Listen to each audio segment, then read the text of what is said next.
ಸಚಿವೆ ಲಕ್ಷ್ಮೀ ಹೆಬ್ಬಾಳ್ಕರ್ ಕುರಿತಾಗಿ ವಿಧಾನ ಪರಿಷತ್ ಸದಸ್ಯ ಸಿಟಿ ರವಿ ಅಸಭ್ಯ ಹೇಳಿಕೆ.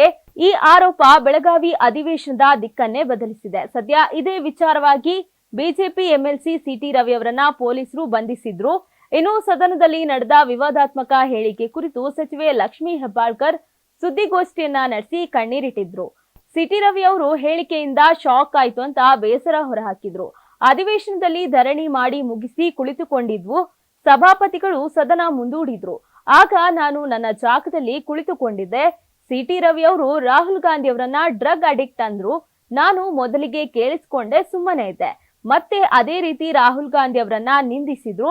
ಆಗ ನಾನು ತಿರುಗಿ ಪ್ರಶ್ನೆ ಮಾಡಿದೆ, ನೀವು ಆಕ್ಸಿಡೆಂಟ್ ಮಾಡಿದ್ರಿ, ನೀವು ಕೊಲೆಗಾರನ ಅಂತ ಕೇಳಿದೆ.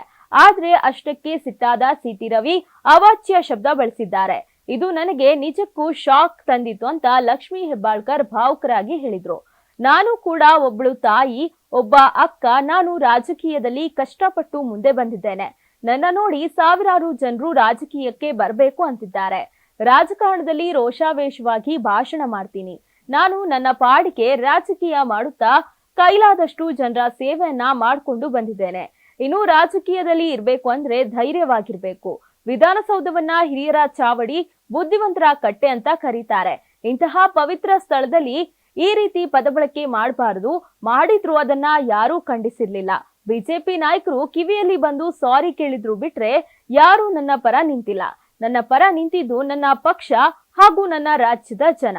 ನನ್ನ ಮಗ ಮತ್ತು ನನ್ನ ಸೊಸೆ ಕೂಡ ಕಾಲ್ ಮಾಡಿ ಧೈರ್ಯ ಹೇಳಿದ್ದಾರೆ ಅಂತ ಲಕ್ಷ್ಮೀ ಹೆಬ್ಬಾಳ್ಕರ್ ಕಣ್ಣೀರಿಟ್ಟಿದ್ದಾರೆ.